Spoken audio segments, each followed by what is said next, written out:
ان الحمد للہ نحمده ونستعینه ونستغفره ونعوذ باللہ من شرور انفسنا ومن سیئات اعمالنا من يهده اللہ فلا مضل له ومن يضلل فلا هادی له واشهد ان لا الہ الا اللہ وحدہ لا شریک له واشهد ان محمدا عبده ورسوله اما بعد فان خير الحديث كتاب الله وخير الهدي هدي محمد صلى الله عليه واله وسلم وشر الامور محدثاتها وكل محدثة بدعة وكل بدعة ضلالة وكل ضلالة في النار. اعوذ باللہ السمیع العلیم من الشیطان الرجیم من ہمزہ ونفخہ ونفثہ. بسم اللہ الرحمن الرحیم.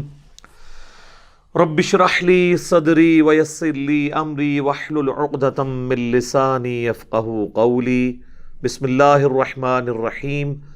ان اللہ وملائکتہ یصلون علی النبی یا ایہا الذین آمنوا صلوا علیہ وسلموا تسلیما. اللہم صلی علی محمد وعلی آل محمد کما صلیت علی ابراہیم وعلی آل ابراہیم انک حمید مجید. اللہم بارک علی محمد وعلی آل محمد کما بارکت علی ابراہیم وعلی آل ابراہیم انک حمید مجید. اللہم ربنا آتنا فی الدنیا حسنہ وفی الآخرۃ حسنۃ وقنا عذاب النار. ربنا آتنا من لدنک رحمۃ وہیئ لنا من امرنا رشدا. لا الہ الا انت سبحانک انی کنت من الظالمین. حسبنا اللہ ونعم الوکیل. یا حی یا قیوم برحمتک استغیث ولا حول ولا قوة الا باللہ العلی العظیم. آمین. الحمدللہ آج 21 مارچ 2021 کی قرآن کلاس نمبر 72 کی اسٹوڈیو ریکارڈنگ ہونے جا رہی ہے. اب ہماری قرآن کلاسز بھی دوبارہ سے اسٹوڈیو ریکارڈنگ کے اوپر شفٹ ہو گئی ہیں. مجالس تو پہلے ہی تھیں اور اس میں کئی ایک ریزنز ہیں جس میں سب سے بڑا مسئلہ ہمارے لیے انتظامی ایشو ہے. بہرحال اتوار والا جو ملاقات کا سلسلہ ہے وہ اسی طریقے سے جاری ہے، لیکن اس میں آپ لوگوں نے جب آنا ہے تو کوشش کریں 11 بجے تک یہاں پہنچیں، اور بہت لیٹ بھی کوئی پہنچے تو وہ 1 بجے سے پہلے انٹر ہو سکتا ہے. 1:01 پہ بھی آپ کو کسی نے انٹر نہیں ہونے دینا. اور اگر آپ نے گفتگو میری کوسچن آنسر مجھ سے کرنا ہے تو پھر آپ کو 11 بجے ادھر ہونا چاہیے، کیونکہ وہ 11 سے 1 کے درمیان یہ پوری مجلس ہماری مکمل ہو جاتی ہے الحمدللہ. تو یہ میں نے ضمناً اس حوالے سے عرض کر دیا. پچھلی جو ہماری 71 نمبر کلاس تھی اس کے جو 55 منٹس تھے ان میں سے آلموسٹ 30 منٹ آدھی کلاس ہم نے سورہ النساء کی آیت نمبر 48 کے کانٹیکسٹ میں کور کی تھی، جو سورۃ النساء میں 2 دفعہ آئی ہے تھوڑے سے الفاظ کے فرق کے ساتھ. سورۃ النساء کی آیت نمبر 48 ہے اعوذ باللہ من الشیطان الرجیم بسم اللہ الرحمن الرحیم. ان اللہ لا یغفر ان یشرک بہ. بے شک اللہ تعالیٰ اس گناہ کو تو کبھی معاف نہیں کرے گا. یہ قیامت کے دن کی بات ہو رہی ہے. دنیا میں معاف کر دے گا اگر کسی نے سچی توبہ کر لی. وہ تو سورۃ الفرقان میں آیا کہ اگر کوئی شخص شرک سے بھی توبہ کر لے تو ہم اس کے گناہوں کو بھی نیکیوں سے بدل دیں گے. الحمدللہ یہ آخرت کی بات ہو رہی ہے. اللہ اس گناہ کو کبھی معاف نہیں کرے گا کہ کوئی شخص آخرت میں اللہ کے حضور اس حال میں پیش ہوا کہ اس نے دنیا میں شرک کیا ہوا. وَيَغْفِرُ مَا دُونَ ذَلِكَ لِمَن يَشَاءُ. اور اس کے علاوہ جتنے گناہ ہیں معاف کر دے گا، لیکن وہ بھی اوپن لائسنس نہیں، جس کے لیے چاہے گا.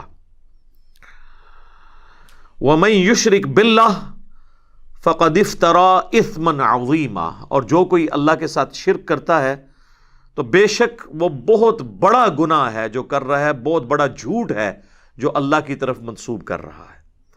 بس یہ جو آخری حصہ ہے نا، یہ دوسری آیت جو آتی ہے آگے چل کر سورۃ النساء کی آیت نمبر 116، اس میں آتا ہے وَمَن یشرک باللہ، یہاں تک تو وہی ہے، فقد ضل ضلالا بعیدا، تو وہ شخص گمراہ ہوا اور گمراہی میں بھی دور جا کے گر پڑا۔ تو جب وہ آیت آئے گی پھر ہم تفصیلی گفتگو نہیں کریں گے، چونکہ اب اس پہ ہم آلموسٹ الحمدللہ امید ہے کہ یہ آج کی پوری کلاس ملا کر تقریباً 1.5 گھنٹے کی گفتگو ٹوٹیلٹی میں ہو جائے گی انشاءاللہ تعالی۔ میں نے پچھلی دفعہ بھی عرض کیا تھا کہ شرک is the most sensitive issue in the sight of Allah. Allah کے حضور سب سے زیادہ حساس معاملہ شرک کا ہے، اور یہی وجہ ہے کہ یہ گناہ معاف نہیں ہوگا۔ اور کوئی شخص یہ سٹیٹمنٹ بھی نہیں دے سکتا کہ اگر اللہ چاہے تو شرک معاف کر سکتا ہے، یہ بھی کفری عقیدہ ہے، کیونکہ یہ محال ہے۔ اور محال اور مقدور کو یہ سمجھیں کہ محال وہ چیز ہے کہ جو اللہ تعالیٰ نے پرماننٹلی اس کو اس طریقے سے طے کر دیا، اب اس میں کوئی تبدیلی نہیں آئے گی۔ یعنی کوئی شخص یہ کہے کہ کیا یہ پاسبل ہے کہ اللہ تعالیٰ نبی صلی اللہ علیہ وآلہ وسلم کے بعد کسی پیغمبر کو بھیجے پیغمبر کی حیثیت سے؟ ایک تو امتی والا ہمارا عقیدہ ہے نا سیدنا عیسیٰ علیہ السلام کے لیے، وہ تو فالو کریں گے اللہ کے محبوب صلی اللہ علیہ وآلہ وسلم کو، جو صحیح مسلم میں حدیث موجود ہے 394 نمبر، بخاری مسلم دونوں میں ہے کہ عیسیٰ ابن مریم تم میں ضرور اتریں گے اور ایک عادل حکمران کی حیثیت سے صلیب کو توڑ دیں گے، خنزیر کو قتل کر دیں گے، جزیہ موقوف کر دیں گے، یعنی جزیہ دینے والا ہی کوئی نہیں ہوگا، یعنی لوگ اسلام قبول کر لیں گے۔ البتہ جو مسلم کے الفاظ ہے نا 394 نمبر جو حدیث ہے، اس میں وہ راوی حدیث کہتا ہے کہ وہ تمہیں تمہارے رب کی کتاب اور تمہارے نبی کی سنت کے مطابق چلائیں گے، یعنی وہ یہ بتانا چاہ رہے ہیں کہ وہ کوئی نئی شریعت لے کر نہیں آئیں گے، بس یہ ایک ایکسیپشن ہے۔ تو اگر کوئی شخص یہ سٹیٹمنٹ دے کہ اللہ کے نبی صلی اللہ علیہ وآلہ وسلم کے بعد کوئی نبی آئے اور اس سے ختم نبوت میں فرق نہ پڑے، یا اللہ تو قدرت رکھتا ہے کہ بھیج دے، تو ہم کہیں گے کہ یہ محال ہے، اس میں اللہ کی قدرت کا نقص نہیں ہے، بلکہ یہ اللہ تعالیٰ کے کلمات کو بدلنے والی بات ہے۔ جو جھوٹ بولے وہ اللہ نہیں ہے، اور جو اللہ ہے وہ جھوٹ نہیں بولتا، لہٰذا یہ چکر نہیں ہے کہ قدرت میں داخل ہے کہ نہیں۔ اسی طریقے سے یہ سٹیٹمنٹ دینا کہ اللہ چاہے تو موسیٰ علیہ السلام کو نعوذ باللہ جہنم میں اور فرعون کو جنت میں بھیج دے، تو ہم اس پہ کیا جملہ بولیں گے؟ یہ محال ہے۔ اس میں یہ بحث نہیں ہے کہ قدرت میں داخل ہے یا نہیں ہے، ہر وہ چیز جو اللہ نے طے کر دی ہے محال کے طور پر، اس کو اللہ کی قدرت میں داخل کرنا خود گمراہی ہے۔ اور مقدور وہ چیز ہوتی ہے کہ جو اللہ نے ابھی تک کی نہیں ہے لیکن اس پر قادر ہے۔ مثلا اگر کوئی شخص کہے کہ اللہ تعالیٰ کیا ایسی سیڑھی بنا سکتا ہے کہ ہم زمین سے آسمان تک پہنچ جائیں، تو ہم کہیں گے ہمارے علم میں کوئی ایسی سیڑھی نہیں ہے، لیکن ہاں اللہ کو قدرت حاصل ہے۔ اللہ چاہے تو سوئی کے ناکے میں سے اونٹ گزار سکتا ہے، فزیکل ورلڈ میں تو یہ امپاسبل ہے ہمارے لیے، ہاں اللہ گزار سکتا ہے، لیکن کبھی گزارا ایسی کوئی بات رپورٹ نہیں ہوئی، تو ہم یہ کہیں گے یہ چیزیں اگرچہ ہوئی نہیں ہیں لیکن یہ ہے مقدور، قدرت میں یہ پاسبلٹی موجود ہے۔ لیکن جس چیز کی پاسبلٹی قدرت میں داخل آپ نہیں کر سکتے، اب ظاہر اگر یہ بھی سٹیٹمنٹ آپ دے دیں گے کہ اللہ کو قدرت نہیں ہے، تو وہ آپ پہ لوگ فتویٰ لگانا شروع کر دیں گے ان اللہ علی کل شیء قدیر کے حوالے سے، حالانکہ ان کو نہیں پتا یہ باقاعدہ علم الکلام کی بحثیں ہیں پوری۔ ان اللہ علی کل شیء قدیر کا مطلب قطعاً یہ نہیں ہے جو عوام الناس لیتی ہے۔ اس لیے آپ کو پتا ہے غیر مسلم نے آج سے کئی سال پہلے ڈاکٹر ذاکر نائک سے اسی حوالے سے سوال کیا تھا، تو اس نے کہا کہ ہمارا قطعاً مسلمانوں کا یہ عقیدہ نہیں ہے کہ اللہ تعالیٰ ہر چیز کر سکتا ہے، بلکہ وہ چیز کر سکتا ہے جو اس کی قدرت میں داخل ہے، اور جو اس نے خود اپنے لیے مقرر کی ہے کہ یہ چیزیں محال ہیں، وہ ہم اس کی قدرت میں داخل بھی نہیں کریں گے۔ اب یہ پیورلی ایک علمی بحث تھی۔ اب سعودی عرب کے جو ایک شیخ ہیں، شیخ صالح فوزان یا فوزن کیا نام ہے ان کا، ان کو کسی نے سوال کر دیا کہ ایک انٹرنیشنل اسپیکر ہیں نام لیے بغیر، اور وہ یہ کہتے ہیں کہ اللہ تعالیٰ ہر چیز پہ قادر ہے، یہ ہمارا عقیدہ نہیں ہے، اور بس اسی اسٹیٹمنٹ کے اوپر انہوں نے کہا یہ بندہ کافر ہے۔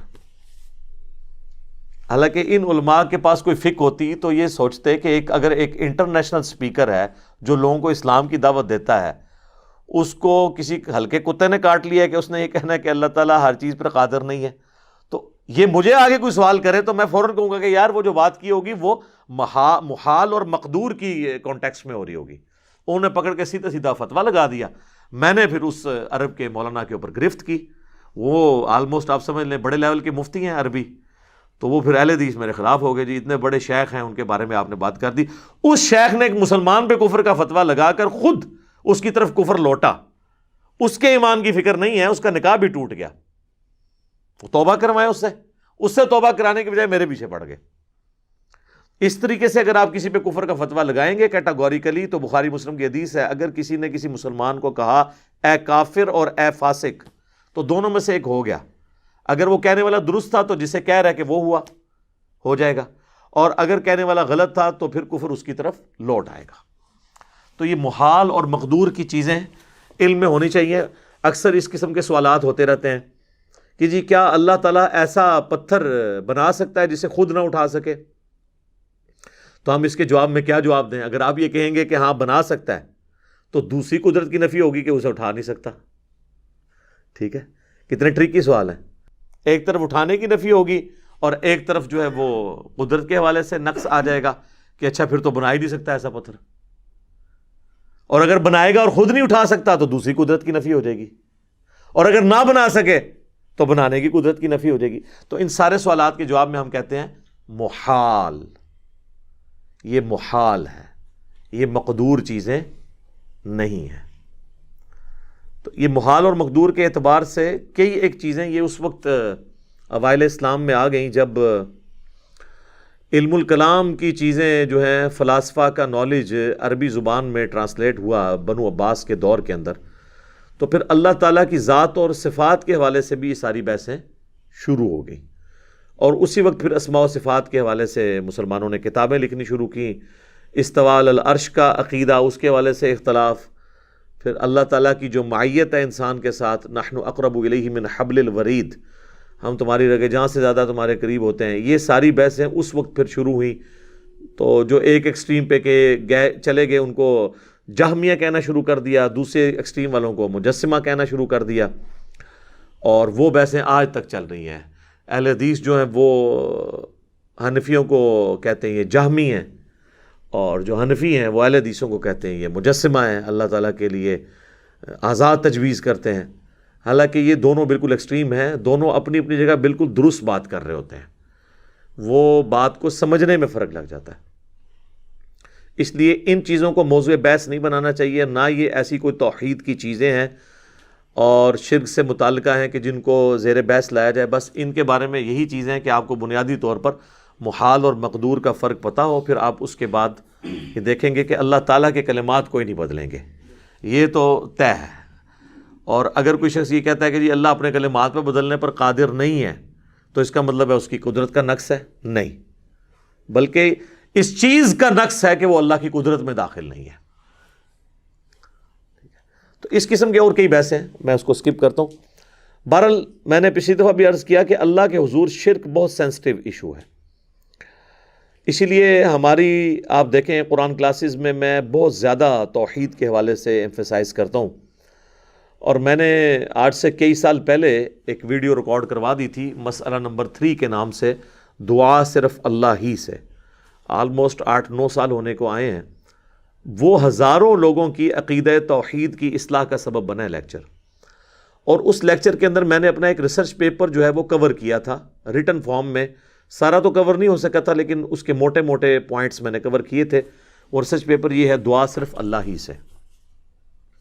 یہ آلموسٹ 8 صفحوں کا ریسرچ پیپر ہے، اور اس میں یہ جتنے بھی دھوکے دیے جاتے ہیں عموماً توحید کے خلاف جو لوگ کھڑے ہیں شیطان کے بہکاوے کے اندر، ان کے ایک ایک چیز کا جواب اللہ کے فضل سے اس کے اندر موجود ہے۔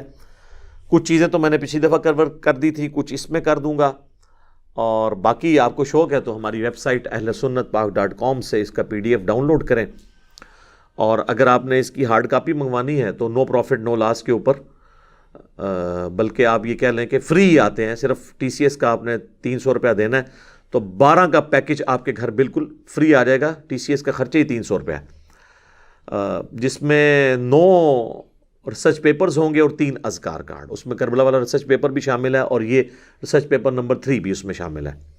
تو انشاءاللہ تعالی آپ اس کو پڑھیں، PDF اس کا پڑھیں اور اپنا عقیدہ صحیح کریں۔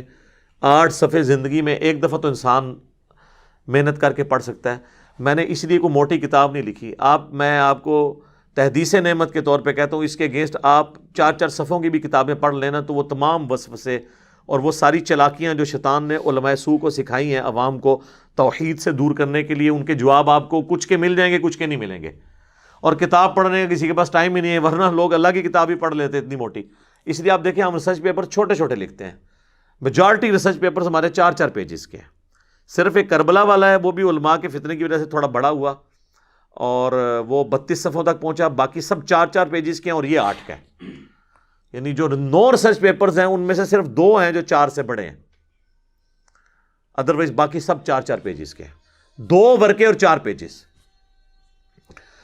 پچھلی دفعہ میں نے ایک احادیث کور کی تھی، اور چونکہ یہ آیت خود ہی بہت امپورٹنٹ ہے کہ اللہ شرک کے علاوہ ہر گناہوں کو معاف کر دے گا، ہر گناہ کو سوائے شرک کے، جس کے لیے چاہے گا، تو اس کے بعد تو کسی اور آیت کی گنجائش نہیں رہتی۔ لیکن پھر بھی میں کچھ آیات جو اس سچ پیپر کے سٹارٹ پہ میں نے لکھی ہیں حصول برکت کے لیے، 2-3 آیات یہاں پہ ڈسکس کر لیتا ہوں، اس سے آپ کو مزید توحید کی اہمیت اور شرک کی سینسٹیوٹی کا پتہ چلے گا۔ ایک تو وہ آیت ہے سورۃ الانعام کی آیت نمبر 88، جس میں اللہ تعالیٰ نے آلموسٹ بائی نیم 18 انبیاء کے نام، ایگزیکٹلی 18 انبیاء کے نام ذکر کیے ہیں۔ قرآن میں انبیاء اکرام کے ناموں کا سب سے بڑا گلدستہ جو ہے نا وہ سورۃ الانعام کی وہ آیت ہے 88 نمبر، اور اس کے ساتھ ایڈجسنٹ۔ تو 88 آیت میں جا کر 18 انبیاء کا بائی نیم ذکر کر کے آخر میں اللہ تعالیٰ نے اپنا فتویٰ سنایا ہے، وَلَوْ أَشْرَكُوا لَحَبِطَ عَنْهُمْ مَا كَانُوا يَعْمَلُونَ، اگر یہ بھی شرک کرتے ہوتے تو ہم ان کے بھی سارے اعمال برباد کر دیتے۔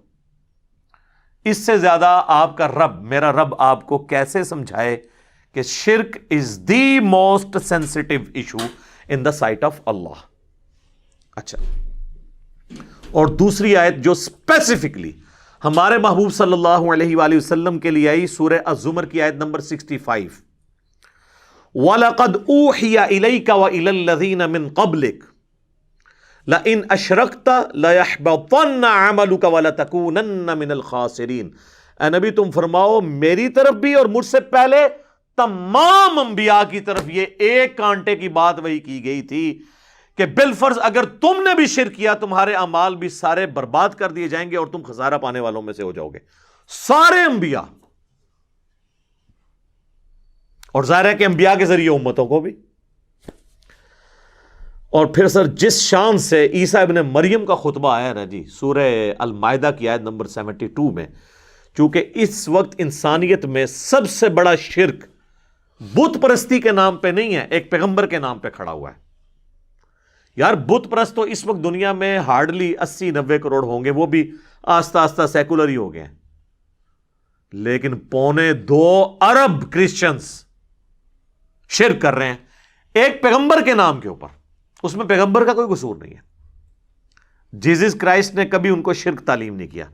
تو اللہ تعالیٰ نے کرسچنز کو سمجھانے کے لیے اور عیسیٰ ابن مریم کی صفائی کے لیے، ان کی طرف سے صفائی پیش کرنے کے لیے قرآن حکیم میں سورۃ المائدہ کی آیت نمبر 72 میں ارشاد فرمایا، لَقَدْ كَفَرَ الَّذِينَ قَالُوا إِنَّ اللَّهَ هُوَ الْمَسِيحُ ابْنُ مریم، بے شک وہ لوگ کھلا کفر کر رہے ہیں جو کہتے ہیں کہ اللہ ہی عیسیٰ ابن مریم ہے۔ نعوذ باللہ، یہ پروٹیسٹنٹ کا یہ عقیدہ ہے کہ اللہ عیسیٰ کی شکل میں دنیا میں اترا ہے۔ آگے چل کر 73 نمبر آیت میں اللہ تعالیٰ نے کیتھولک کی بھی نفی کی ہے، لَقَدْ كَفَرَ الَّذِينَ قَالُوا إِنَّ اللَّهَ ثَالِثُ ثَلَاثَةٍ، بے شک وہ بھی کھلا کفر کر رہے ہیں جو کہہ رہے ہیں 3 خداؤں میں سے ایک ہے اللہ،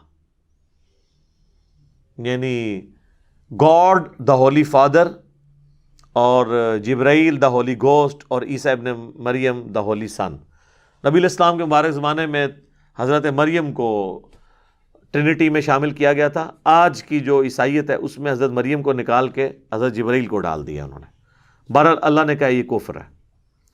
وہ جو 72 نمبر آیت ہے نا، لقد کفر الذین قالوا ان اللہ هو المسیح ابن مریم، اس میں اللہ تعالیٰ نے اس کے بعد ہی اسی آیت میں فرمایا وقال المسیح، جبکہ عیسیٰ مسیح تو کہا کرتے تھے یا بنی اسرائیل، اے اولاد یعقوب، اسرائیل علیہ السلام کی اولاد، اعبدوا اللہ ربی و ربکم، عبادت کرو اس رب کی جو میرا بھی رب ہے اور تمہارا بھی رب ہے۔ انہ من یشرک باللہ، بے شک جس نے اللہ کے ساتھ شرک کیا، انہ من یشرک باللہ فقد حرم اللہ علیہ الجنہ ومأواہ النار وما للظالمین من انصار، ایسے شخص پہ اللہ نے جنت حرام کر دی ہے اور اس کا قیامت کے دن ٹھکانہ آگ ہوگا اور وہاں اس کا کوئی مددگار نہیں ہوگا۔ حتیٰ کہ صحیح بخاری اور صحیح مسلم دونوں میں یہ حدیث ہے، اللہ کے محبوب صلی اللہ علیہ وآلہ وسلم ارشاد فرماتے ہیں کہ اللہ تعالیٰ نے ہر پیغمبر کو ایک ایسی دعا دی تھی جو مقبول دعا تھی، وہ اس نے اس دنیا میں ہی مانگ لی اللہ سے۔ اسی دعا کے اگینسٹ آپ کو پتہ ہے حضرت نوح علیہ السلام نے عذاب مانگ لیا تھا اللہ تعالیٰ سے اپنی قوم کے اگینسٹ، اور میں نے وہ اپنی دعا سنبھال کر رکھی ہے قیامت والے دن کے لیے، اور اس دعا کے ذریعے میں اپنے امتیوں کی شفاعت کروں گا۔ صلاۃ بر محمد وآل محمد، اللہم صلی علی محمد وعلی آل محمد۔ میری شفاعت سے میرے ہر امتی کو نفع پہنچے گا سوائے اس شخص کے کہ جس نے دنیا میں اللہ کے ساتھ کسی قسم کا شرک کیا ہوا، ہر ایک کو شفاعت پہنچے گی۔ بہرحال اب یہ چیزیں تو بالکل واضح تھیں، لیکن علماء سو نے عوام کو ایسے دھوکے دیے کہ آج تک عوام ان دھوکوں سے باہر نہیں نکل رہی۔ کبھی وسیلہ اور توسل کے نام کے اوپر، جس کی جائز صورتیں بہت ساری ہیں، استعانت کا مسئلہ غیر اللہ کو مدد کے لیے پکارنا ثابت کیا، کبھی بہانہ کیا عطائی کا اور ذاتی کا، کبھی فرق ڈالا مستقل بذات کا اور غیر مستقل بذات کا، یہ سب کہانیاں ڈالی جو میں نے وقتاً فوقتاً مختلف ویڈیوز کے اندر کور کی ہیں، اور یہ ریسرچ پیپر آپ پڑھ لیں گے تو آپ کو بہت کچھ انشاءاللہ تعالی پتہ چل جائے گا اس حوالے سے۔ اسی لیے میں کہتا ہوں کہ قرآن حکیم کا وہی معنی معتبر ہے جو پہلی دفعہ کوئی غیر مسلم پڑھ کے اس کا معنی لے، مسلمان کا پڑھا ہوا معتبر نہیں ہوگا، ورنہ میرے بھائیوں ہزاروں مفسرین ہیں جو قرآن کی تفسیریں لکھ کے مر گئے ہیں، ان کی اپنی تو ہی ٹھیک نہیں ہوئی ہے کیونکہ مکھی پہ مکھی مارتے رہے، اپنے بزرگوں سے سنا اسی طریقے سے آگے ٹریول کیا۔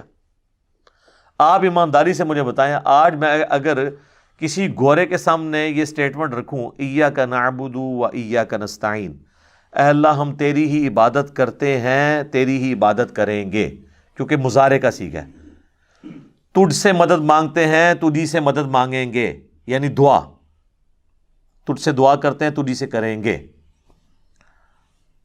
اور آپ اس کو کہیں کہ اس سے کسی بابے کو پکارنا کیا ثابت ہوتا ہے، تو وہ بھی آپ کو کہے گا یار یہ تو بالکل واضح ہے کہ تیری ہی، تو اس کے بعد تو کوئی اور دوسرے کی نفی ہو جائے گی۔ لیکن آپ پاکستان کی کروڑوں عوام کو منوا کے بتائیں، قرآن کے پہلے صفحے کا ٹیسٹ پاس کرنے کے لیے تیار نہیں ہے، اور ایسے ایسے بہانے آپ کے سامنے رکھیں گے جو کسی کے دماغ میں بھی نہیں آئیں گے، اور اسی لیے پھر وہ آپ کو کہ قرآن ڈائریکٹ نہیں پڑھنا چاہیے، بندہ گمراہ ہو جاتا ہے۔ ظاہر ہے تو قرآن کیا کہ کتابیں گمراہی ہے، نعوذ باللہ، یہ تو عقیدہ ہی کفر ہے۔ اگر ہم کسی کافر کو کہیں کہ یہ لو یہ کتاب لے لو، گمراہ بھی ہو سکتے ہو ہدایت بھی پا سکتے ہو، تو وہ کہے گا یار اپنے پاس رکھو۔ لیکن قرآن تو کہتا ہے سورہ البقرہ 185 ھدی للناس وبینات من الہدی والفرقان، پوری انسانیت کے لیے ہدایت ہے اور روشن دلائل ہے، حق اور باطل میں تمیز کرنے والی کتاب الفرقان ہے۔ وہ جو آیا یضل بہ کثیرا ویہدی بہ کثیرا، وہ تو بات ہی کچھ اور تھی. وہ اللہ نے فرمایا جو اہل ایمان ہے، جو بات ماننے والے ہیں، وہ قرآن پر عمل کر کے ہدایت پا لیتے ہیں، اور جو نہیں ماننے والے وہ اس پہ اعتراض نکالتے ہیں کہ اللہ نے اس کے اندر جو ہے وہ سورۃ العنکبوت میں کیوں مثال بیان کی ہے مکڑی کی، اور مکھی کی سورۃ الحج میں کیوں بیان کی. تو اللہ فرماتا ہے ہم تو اس بات سے حیا محسوس نہیں کرتے کہ ہم مچھر کی مثال بیان کریں یا اس سے کسی حقیر چیز کی. ہمارا مقصد بات سمجھانا ہے، اور جو اہل حق ہیں وہ اس کو قبول کرتے ہیں، اور جو بال کی کھال اتارنے والے ہیں وہ اس کے ذریعے سے اور بدکتے ہیں، چونکہ انہوں نے بات ماننی نہیں اس لیے گمراہ ہوتے ہیں. وما يضل به الا الفاسقین.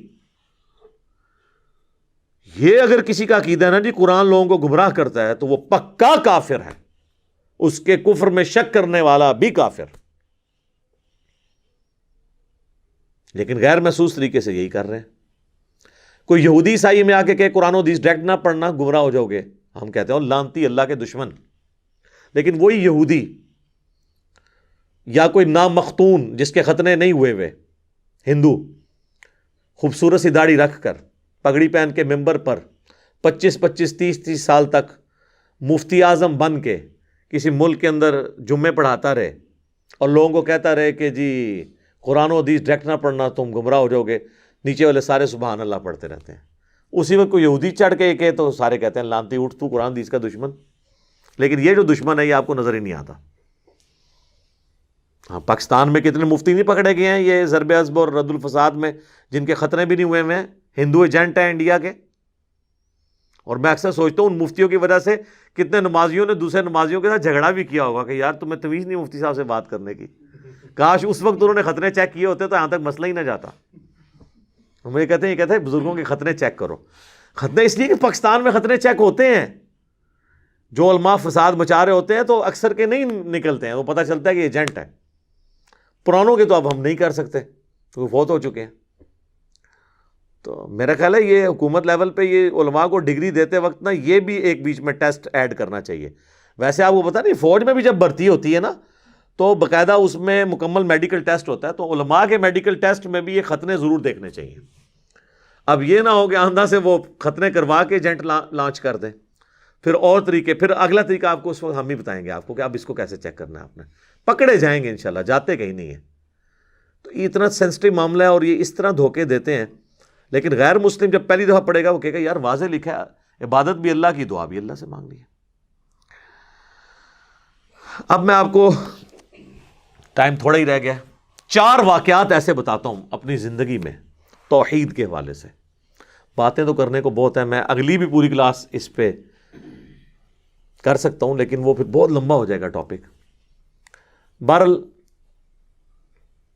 یہ آلموسٹ 2010 کی بات ہے جب ہم نے نئی نئی اکیڈمی بنائی. اس وقت تو ہم چند ایک لوگ ہی تھے اور کبھی کبھار کوئی ہمارے دوستوں میں سے کسی کو پکڑ کے بھی لے آتا تھا کہ جی ان کے ساتھ آپ علمی کوئی مجادلہ کر لیں، جسے مناظرہ کہتے ہیں علماء. تو وہ ایک دفعہ ایک بھائی ایک شیعہ ذاکر کو لے کے آ گئے اور موضوع طے پایا یا علی مدد کے اوپر. بھائی ہمیں لبیک یا رسول اللہ، لبیک یا حسین، لبیک یا علی کہنے سے کوئی ہمیں چڑ نہیں ہے، محبت کے اظہار میں آپ کر لیں. لیکن ونس آپ ان کو مدد کے لیے پکاریں گے تو ہم کہیں گے ایاک نعبد و ایاک نستعین کی وائلیشن ہو گئی ہے. یہ ہمارا اختلاف ہے. ہمارا یہ جھگڑا نہیں ہے کہ مولا علی مشکل کشا آج کی ڈیٹ میں بھی ہیں یا نہیں. اپنی مبارک زندگی میں تو تھے، ظاہر ہے خیبر اکھاڑا انہوں نے، لیکن آج کی ڈیٹ کے اندر جب بندہ دنیا سے چلا گیا ہے تو آپ اس کو نہیں پکار سکتے. یہ جھگڑا نہیں ہے اختیار ہے یا نہیں. فرشتوں کے ذریعے اللہ بارش برساتا ہے، لیکن ہم بارش اگر فرشتوں سے مانگیں گے مشرک ہو جائیں گے. سورج کے ذریعے سارا دنیا کا نظام چل رہا ہے اس کی روشنی کی وجہ سے، لیکن ہم المدد یا سورج کہیں گے تو مشرک ہو جائیں گے، کیونکہ ہم اسباب کو پکار نہیں سکتے. اسباب صرف اختیار کرنے ہیں، اور وہ بھی ظاہر ہے وہی کریں گے جو سامنے موجود ہے.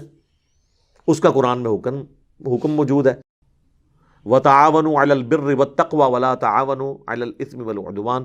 نیکی اور پرہیزگاری کے کاموں میں ایک دوسرے کی مدد کرو اور برائی کے کاموں میں ایک دوسرے کی مدد نہ کرو. ظاہری اسباب ہے. بہرحال وہی رٹے رٹائے ان کے وہ جو ہوتے ہیں لیم ایکسکیوزز، وہ آلریڈی ہم نے ریسرچ پیپر کے اندر ڈالے ہوئے ہیں.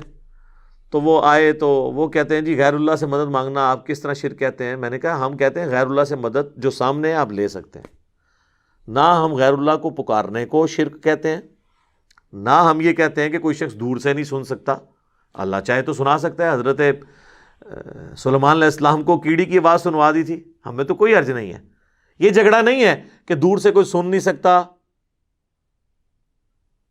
یا کسی کو یا کہہ کے پکار نہیں سکتے۔ نماز میں ہم پڑھتے ہیں السلام علیکہ ایھا النبی، بخاری مسلم میں حدیث ہے، جب تم یہ پڑھو گے السلام علینا وعلی عباد اللہ الصالحین تو اللہ تعالیٰ زمین و آسمان میں ہر نیک بندہ تک تمہارا سلام پہنچا دے گا۔ یا رسول اللہ کہہ کے کوئی سلام بھی پڑھتا رہے، اللہ پہنچا دیتا ہے۔ جھگڑا یہ کہ مدد کے لیے کسی کو نہیں پکارنا، وہ ہے ایاک نعبد و ایاک نستعین۔ کہتا ہے جی قرآن میں لکھا ہے کہ غیر اللہ سے مدد مانگے، میں نے کہا کہاں لکھا ہے؟ کہتا ہے وستعینوا بالصبر والصلاۃ۔ میں نے کہا یہ تو تم نے کبھی مانگی نہیں ہوگی خود بھی، اس کا مطلب ہے المدد یا نماز، المدد یا صبر۔ سوچ میں پڑ گیا، میں نے کہا اگلا حصہ پڑھو ان اللہ مع الصابرین، بے شک اللہ صبر کرنے والوں کے ساتھ ہے۔ اسی طریقے سے جو ان کے ہیں بہانے وہ کرتا ہے، میں بتانا شروع کہتا ہے جی میں بڑے مولانا کو فون کرتا ہوں، آغا کو فون کرتا ہوں۔ آغا کو ملایا نا، پھر آغا کے ساتھ جو اس نے کی نا، سپیکر میں کیا آن کر آغا دی میں بھی سنا، پھر کیا ہوتی ہے وہ آغا نے بھی پہلے یہی آیت پڑھی وستعینوا بالصبر والصلاۃ، وہ کہتے ہیں آغا یہ جو کہڑی غیر اللہ کی مدد ثابت ہوتی ہے، حالانکہ تھوڑی دیر پہلے وہ بھی اس سے سبب ثابت کر رہا تھا۔ وہ جو بات کرتا جائے تو میرے ساتھ چونکہ بات کر چکا تھا، اینڈ پہ یہ حال ہوا اس کا، انہوں نے کہا جی یہ تو ہمارے پاس تو کوئی ہمارے بڑوں کے پاس جواب ہی نہیں۔ میں نے کہا جواب تو ہوتا ہے جب کوئی مسئلہ ہو، یہ تو بالکل واضح ہے ایک چیز توحید کے معاملے میں۔ تو یہ ایک میری زندگی میں ایک اچھے واقعات میں سے ایک واقعہ ہے۔ ایک دوسرا واقعہ میں آپ کو سناتا ہوں، یہ آلموسٹ بات ہے 2012 کی۔ ہم لوگ I-10 کی مسجد میں نماز ان دنوں پڑھتے تھے، دارالاسلام مسجد اہل حدیث کی، اور پاس ہمارا ایک مکان ہم نے کرائے پہ لیا تھا، بیچلرز رہتے تھے ہم۔ تو وہاں پہ ایک شیعہ عالم تھے، محقق عالم، ذاکر نہیں عالم، فوت ہو گئے ہم، اللہ تعالیٰ ان کی مغفرت کرے۔ بڑا ان کے ساتھ میرا اچھا ایک تعلق تھا، شجاع عباس صاحب۔ تو انہوں نے مجھے اپنے گھر بلایا کہ جی آئیں افطار وغیرہ ہمارے ساتھ کر لیں۔ میں نے کہا ٹھیک ہے، 2-3 دوستوں کے ساتھ، وہاں 7-8 ہمارے بھائی بیٹھے ہوئے تھے جو اہل تشیع مکتب سے تھے۔ تو کہنے لگے انجینئر صاحب آپ بڑی مدلل گفتگو کرتے ہیں، اور توحید کے معاملے میں آپ کے ساتھ ایگری کرتا ہوں، میں بھی صرف اللہ ہی کو پکارتا ہوں، لیکن آپ یہ نہ کہا کریں کہ یا علی مدد شرک ہے، آپ یہ کہا کریں کہ یہ بھی جائز ہے لیکن بہتر ہے کہ اللہ کو پکارا جائے۔ میں نے کہا یار توحید کے اوپر تو کمپرومائز نہیں ہو سکتا۔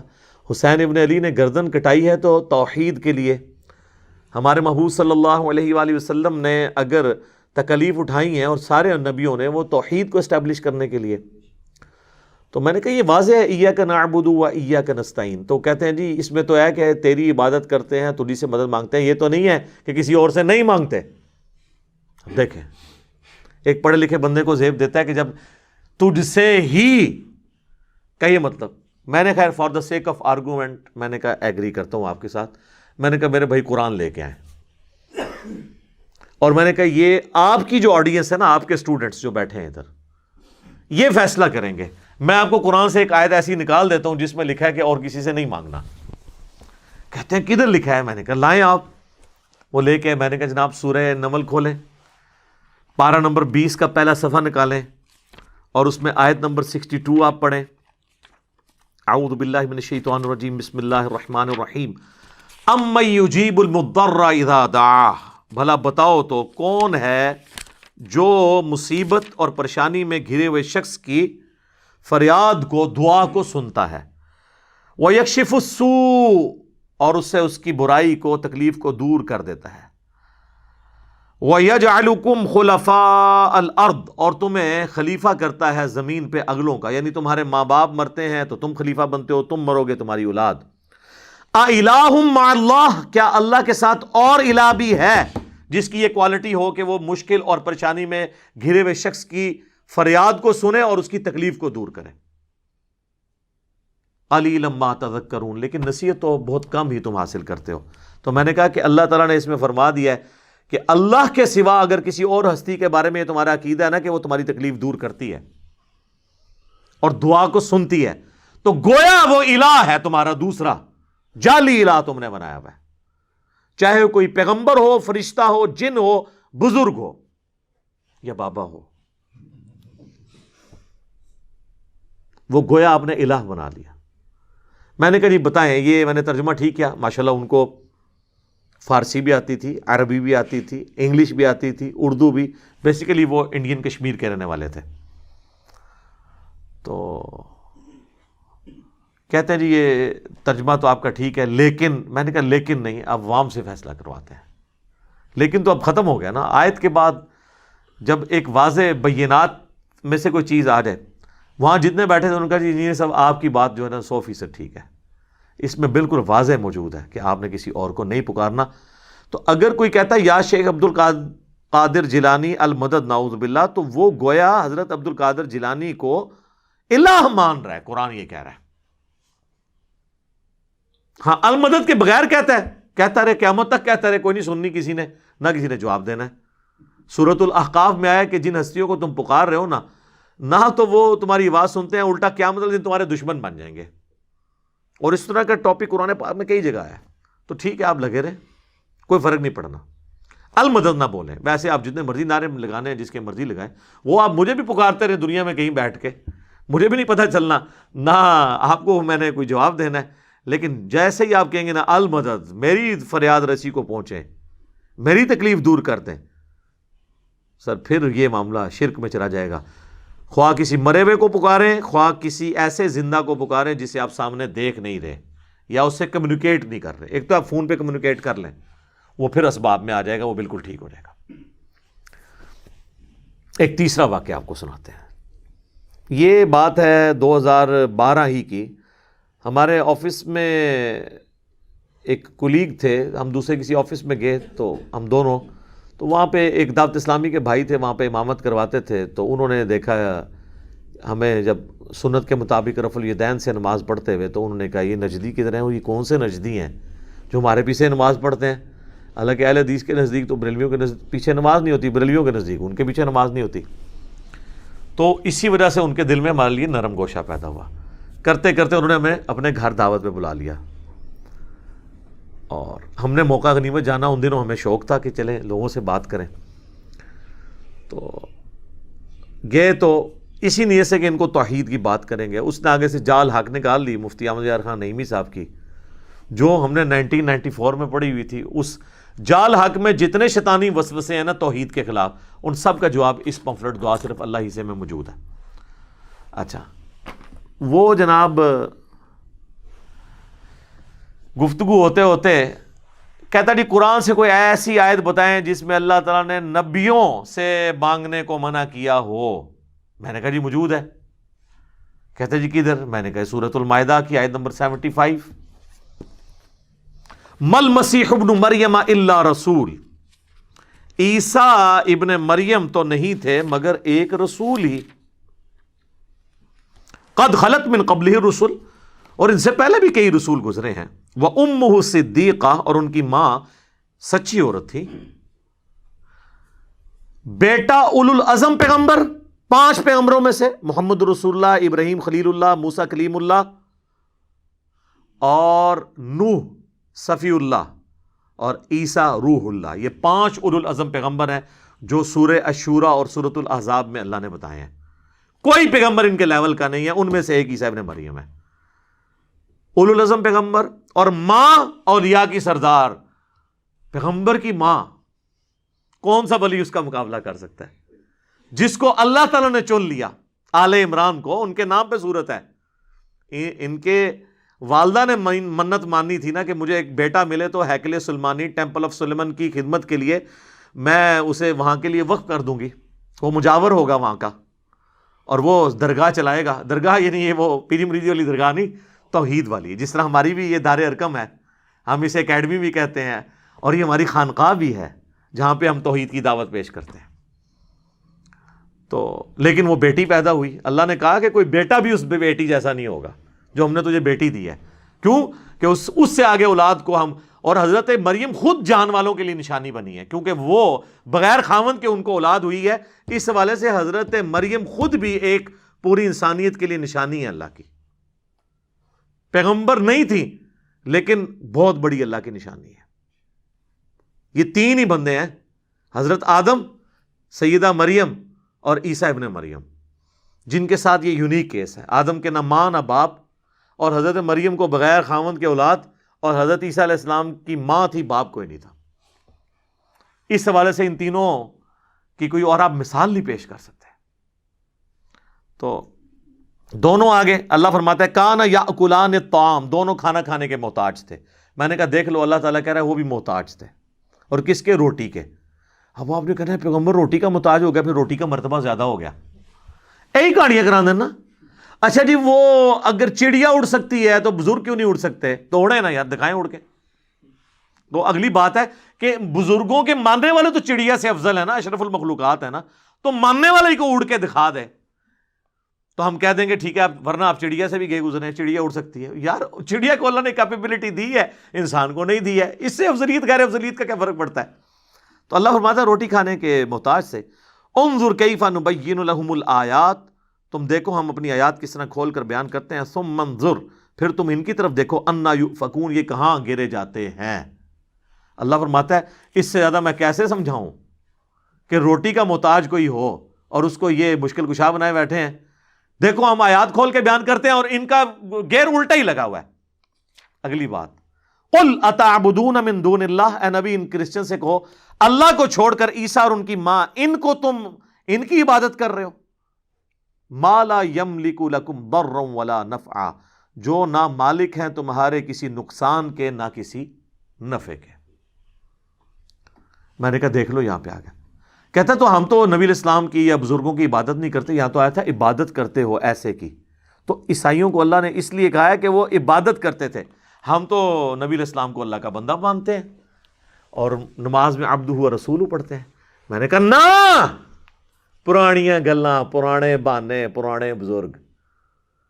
اگے پڑھ، ما لا یملک لکم ضرا ولا نفعا، عیسیٰ اور ان کی ماں نہ تمہارے کسی نفع کے مالک ہے نہ نقصان کے. میں نے کہا عبادت کرنا چھوڑ، نہ کر عبادت. اللہ تو یہ کہہ رہا ہے کہ عیسیٰ مشکل کشا ہے ہی نہیں، ان کی ماں ہے ہی نہیں، نہ وہ کسی کو نفع دے سکتے ہیں نہ نقصان. ساتھ ہی چپ کر گیا وہ بندہ. کیوں کہ جال حق میں صرف پہلے وسوسے کا جواب تھا، دوسرے کا ان کے پاس بھی نہیں تھا. اس لیے اس نے بڑے کانفیڈنس سے جواب دے دیا کہ میں فوراً کہا. اور میں پہلے ہی سوچ رہا تھا کہ جب میں آیت پڑھوں گا تو آگے یہ کہے گا. سر مجھ سے زیادہ کون بریلویت جانتا ہے؟ 31 سال تھوڑا شرک پھیلایا ہم نے. لیکن آپ دیکھ لیں حضرت عمر 6ویں نمبر پہ آئے ہیں، یعنی مسلمان ہوئے 6 سال بعد 40ویں نمبر پہ ترقی کر کے دوسرے نمبر تک پہنچ گئے. تو 6 سال تک مسلمان نہیں ہوئے، لیکن جب بات سمجھ آئی ہے نا پھر جناب آپ دیکھ لیں، پھر انہوں نے لحاظ نہیں کیا کسی کا. تو میں نے کہا دیکھ، ایک تو یہ مسئلہ حل ہوا، اور دوسرا دیکھ تجھے یہ پٹی پڑھائی گئی تھی کہ بت من دون اللہ ہوتے ہیں اور اولیاء اللہ اور انبیاء کو ہم من دون اللہ نہیں کہہ سکتے. تو دیکھ یہاں پہ اللہ نے عیسیٰ اور ان کی ماں کو بھی کہا ہے قل اتعبدون من دون اللہ، اللہ کو چھوڑ کر یہ ہستیاں. تو من دون اللہ پیغمبر بھی ہو سکتے ہیں جب کہ ان کو اللہ کے مقابلے پر کھڑا کیا جائے. اچھا اس میں پیغمبروں کا قصور نہیں ہے، ویسے ہم بھی مانتے ہیں کہ وہ اللہ کی پارٹی ہیں، حزب اللہ ہیں پیغمبر، اور جو شیاطین ہیں وہ اور ان کے فالورز وہ حزب الشیطان ہیں. ان معنوں میں وہ اللہ کی پارٹی ہیں. لیکن جب توحید کا معاملہ آئے گا نا، پھر جو پیغمبر بھی سامنے کھڑا کیا جائے گا نا، تو پھر اللہ تعالیٰ اس چیز کا بھی لحاظ نہیں کرے گا.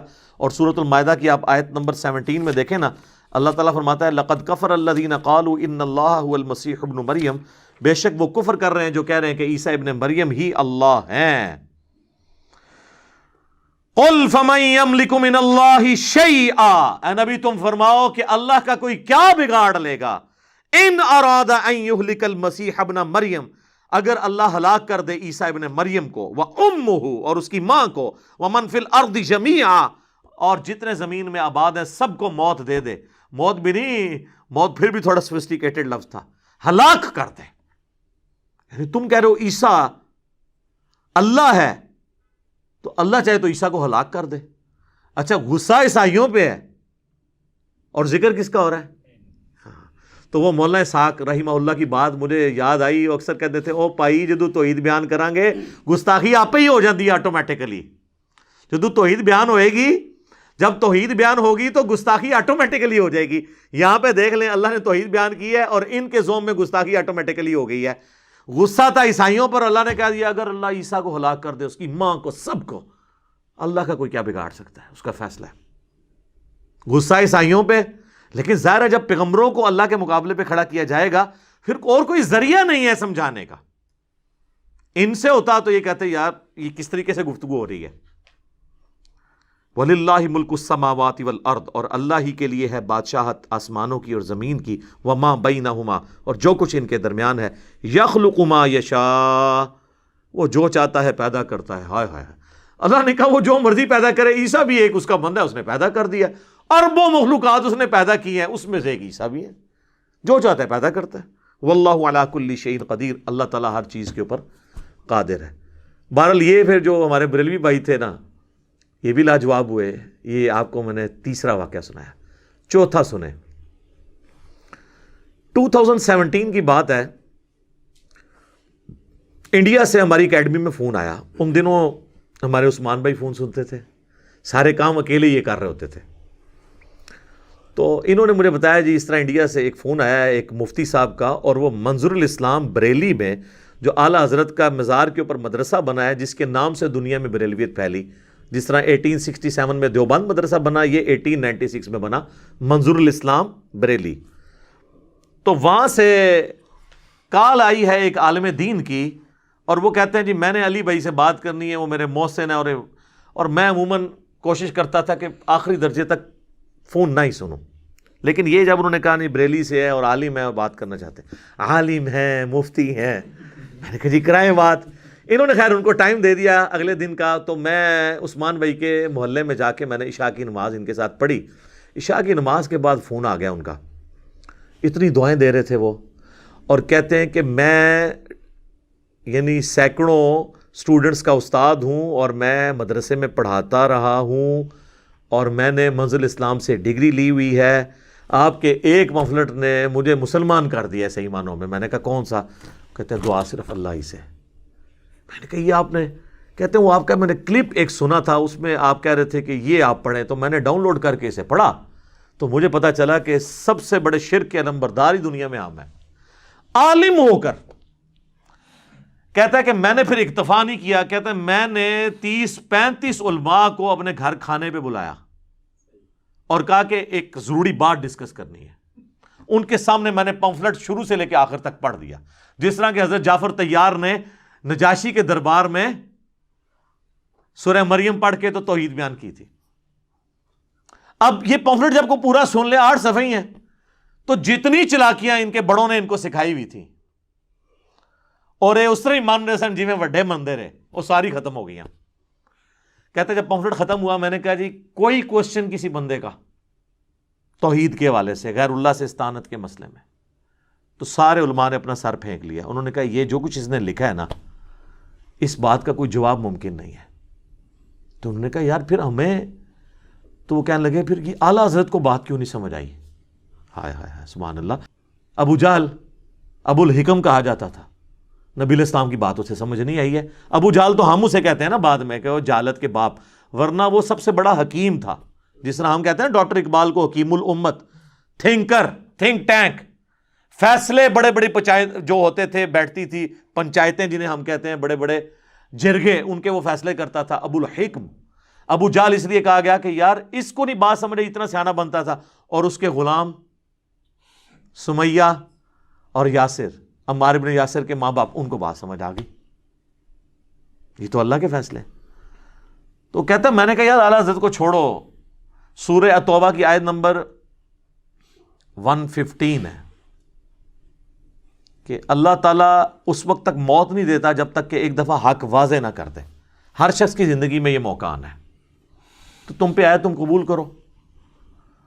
تو وہ لاجواب تو ہو گئے، لیکن آئیں بائیں شائع کرنا شروع ہو گئے. انہوں نے کہا یار اگر ہم یہ کریں گے تو یہ تو ہمیں یہاں سے نکال دیں گے، اور ہمارا تو ہمیں کون مسجد میں رکھے گا، اہل حدیث کے پاس جائیں گے وہ بھی ہمیں قبول نہیں کریں گے. سب سے بڑا مسئلہ یہی ہے اچھا خیر وہ بڑا کہہ رہا تھا کہ یہ بہت زبردست چیز ہے اور ہم یہاں پہ دعوت کا کام کر رہے ہیں.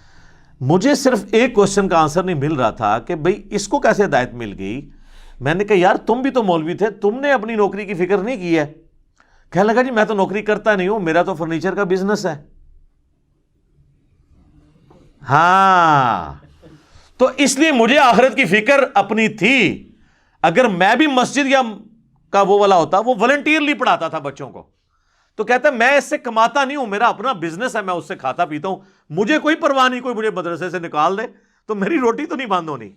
تو وہ جو میں بار بار کہتا ہوں نا, میری روٹی دین کے ساتھ نہیں جڑی ہوئی, میں دین سے کو بیچ کر اپنے لیے 1 روپیہ کمانا بھی حرام سمجھتا ہوں. کیوں کہ جب روٹی دین کے ساتھ جڑ جائے گی پھر آپ کو کوئی حق بات نہیں بتائے گا, کیونکہ اسے فکر پڑ جائے گی کہ میرے ساتھ کیا بننا ہے.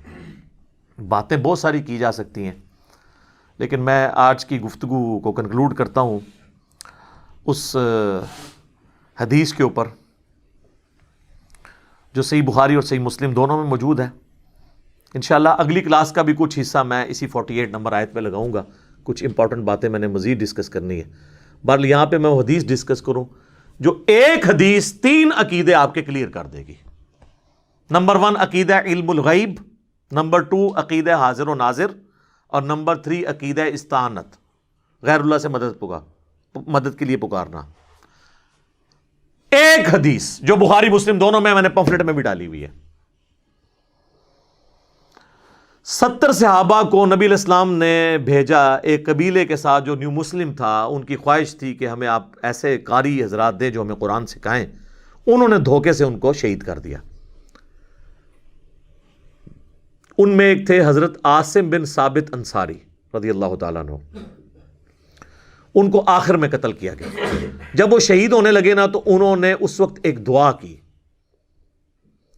وہ الفاظ تھے, اے اللہ ہمارے نبی کو ہمارا پیغام پہنچا دے کہ ہم ان کے دین پر قائم ہیں اور ہم اپنے رب سے مل رہے ہیں اس حال میں کہ ہم اپنے رب سے راضی ہیں اور ہمارا رب ہم سے راضی ہے. ہمارے حال کی خبر ہمارے نبی کو کر دینا. اور صحیح بخاری کے الفاظ ہیں, نبی علیہ السلام مسجد نبی میں بیٹھے ہوئے ہیں اور آپ علیہ السلام پہ غم کی کیفیت ہے, اور آپ کہتے ہیں کہ تمہارے ساتھیوں کو ظلماً شہید کر دیا گیا. دھوکے سے لے گئے تھے قرآن کی تعلیم کے لیے اور راستے میں مار دیا. تو اور بخاری مسلم میں آتا ہے نبی علیہ السلام نے کتنے دن تک قنوت نازلہ بھی پڑھی تھی 70 قاریوں کے قتل ہونے کے اوپر. یار اتنی محنت سے 70 بندے تیار کیے. یہ اس زمانے کی بات ہے جب چند گنتی کے لوگ تھے جو حضور کے ساتھ تھے, تو اس میں 70 تو بہت بڑا فگر تھا. تو تمہارے بھائیوں نے, مجھے جبرائیل نے خبر دی ہے کہ تمہارے بھائیوں نے مرتے مرتے یہ دعا کی ہے کہ اے اللہ ہمارے نبی کو ہمارے حال کی خبر کر دینا. ہم اپنے رب سے مل رہے ہیں اس حال میں کہ ان کے دین پر قائم ہے, تاکہ ہمارے نبی کو تسلی رہے کہ ہم نے آخری وقت تک حضور کا دین نہیں چھوڑا. اتنی بڑی آزمائش میں ایک ایک بندہ ہماری آنکھوں کے سامنے قتل ہوا ہے, اور آخر میں مر رہا ہوں اور میں بھی اپنی جان دے رہا ہوں, لیکن حضور کے دین نہیں ہم نے چھوڑا. ہمارے نبی کو ہمارا یہ پیغام پہنچا دینا, اور اس حال میں کہ ہم اپنے رب سے راضی ہیں اس تکلیف میں بھی, اور ہمارا رب ہم سے راضی. وہی یا ایتھا النفس المطمئنہ ارجعی الی ربک راضیۃ مرضیہ فادخلی فی عبادی وادخلی جنتی. تو نبی علیہ السلام فرماتے ہیں کہ جبرائیل میرے پاس آیا, انہوں نے مجھے یہ خبر دی ہے. سر اس حدیث سے یہ پتہ چل گیا کہ نبی علیہ السلام جب دنیا میں بھی موجود تھے اس وقت بھی صحابہ ڈائریکٹ رسول اللہ کو مدد کے لیے پکارتے نہیں تھے, بلکہ کہا اے اللہ ہمارے نبی کو ہمارا پیغام پہنچا دینا. ان کا یہ عقیدہ نہیں تھا علم الغیب والا. دوسرا, ان کا یہ عقیدہ بھی نہیں تھا کہ نبی علیہ السلام یہاں موجود ہیں, تو وہ کہہ رہے ہوتے کہ حاضر و ناظر ہیں. جس طرح یہ کہتے ہیں کہ قبر اطہر کے اندر موجود ہے لیکن وہاں بیٹھ کے دیکھ رہے ہیں ہم سب کو. ان کا عقیدہ نہیں تھا کہ مسجد نبوی میں بیٹھے ہوئے اور وہاں بیٹھ کے ہمیں دیکھ رہے ہیں, ورنہ وہ کہتے یا رسول اللہ دیکھ لیں ہم جان دے رہے ہیں, اے اللہ ہمارے نبی کو بتا دینا. ان کا یہ بھی عقیدہ تھا کہ اللہ بتائے گا تو پتہ چلے گا. نہ حضور یہاں پہ حاضر و ناظر ہے, نہ علم غیب ہے, اور نہ انہوں نے حضور سے مدد مانگی. مدد بھی اللہ ہی سے مانگی. اور آپ دیکھیں انہوں نے یہ بھی نہیں کہا کہ اے جبرائیل ہمارے نبی کو خبر دے دینا. جبرائیل کو بھی مدد کے لیے نہیں پکارا. لہٰذا ہم یہ کہتے ہیں یہ جو نعت ہے نا, فرشتوں یہ پیغام دے دو کہ خادم تمہارا سعید آ رہا ہے, یہ بھی شرک کے الفاظ ہے. فرشتوں کو آپ کوئی پیغام نہیں دے سکتے, وہ ٹھیک ہے سنن نسائی میں حدیث ہے کہ زمین میں کچھ فرشتے سیاحت کرتے ہیں، میرے امتیوں کا سلام مجھ تک پہنچاتے ہیں، جو ہم پڑھتے ہیں السلام علیکہ ایھا النبی نماز میں، لیکن ان کی ڈیوٹی اللہ نے لگائی ہے، آپ نے فرشتوں کو نہیں پکارنا۔ یہ اسی طریقے سے ہے کہ اے میکائیل بارش برسا دے کہ گرمی کا موسم قریب آ رہا ہے، اے وہی ہے، ایک کہانی شریف ہی ہے، ٹھیک ہے؟ تو نہ جبرائیل کو پکار سکتے ہیں نہ میکائیل کو پکار سکتے ہیں۔ اللہ تعالیٰ توحید کے معاملے میں تو کسی کو اپنے ساتھ برداشت کرنے کے لیے تیار نہیں، ناٹ ایٹ آل۔ تو یہ حدیث میں اکثر کہتا ہوں کہ یہ ایک حدیث 3 عقیدے کلیئر کرتی ہے: علم الغیب کا عقیدہ، حاضر و ناظر کا عقیدہ، اور غیر اللہ کو مدد کے لیے پکارنے کا عقیدہ۔ تینوں کے تینوں عقیدے جو انہوں نے فراڈ پہ مبنی ہیں ان کے، اور جو جائز اس کی صورتیں وہ ہم مانتے ہیں۔ اس پہ آپ علم الغیب پہ میں نے 2 لیکچر دیے ہیں، مسئلہ 6A اور 6B۔ 6A علم الغیب سے متعلق ہے، 6B کشف، الہام اور خوابوں سے متعلق۔ مسئلہ نمبر 7 حاضر و ناظر سے متعلق ہے، اور استانت کے اوپر مسئلہ نمبر 3 ہے، اور اسی پہ ریسرچ پیپر نمبر 3 ہے، دعا صرف اللہ ہی سے۔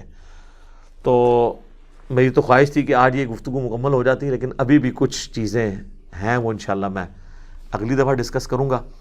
اللہ تعالیٰ سے دعا ہے جو حق بات میں نے کہی اللہ تعالیٰ ہمارے دلوں میں راسخ فرمائے۔